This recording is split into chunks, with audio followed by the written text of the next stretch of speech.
Muling binuksan ang taunang Arts and Food Festival sa Maginhawa Street sa Quezon City. At silipin po natin yan sa pagtutok live ni Darlene Tay. Darlene? Piyadag sana yung mga kapuso natin na pumupunta dito sa Maginhawa para mag-food trip, mamasyal at mamili. Sumubok ng new hobbies, magpabudol sa shopping at kumain hanggat gusto mo. Ilan yan sa na-enjoy ng pumasyal ngayong araw sa taunang Maginhawa Arts and Food Festival sa Quezon City. Actually, it's a very good playground for, I think, startups. It's very nice. Just kind of walk around, just chill, then get some food. The main goal really is to showcase the small businesses. Kasi here in Maginhawa, merong ordinance din na bawal ang big brands. Kung gustong mag-try ng new hobby, pwedeng subukan ng pottery.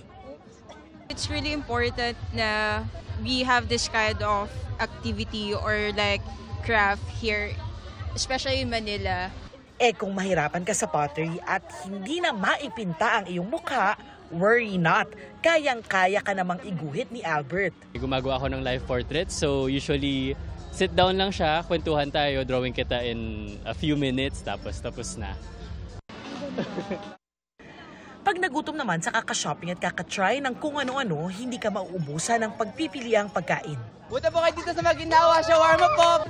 Pwedeng mag-donate ng 5 kilo ng maayos na damit para magkaroon ng 150 peso voucher na pwedeng ibili ng pagkain.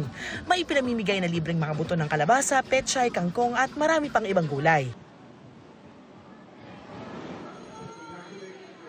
Mga kapuso, ngayong araw lang po ito hanggang hating gabi naman mamaya, kaya pwede pa po kayong humabol.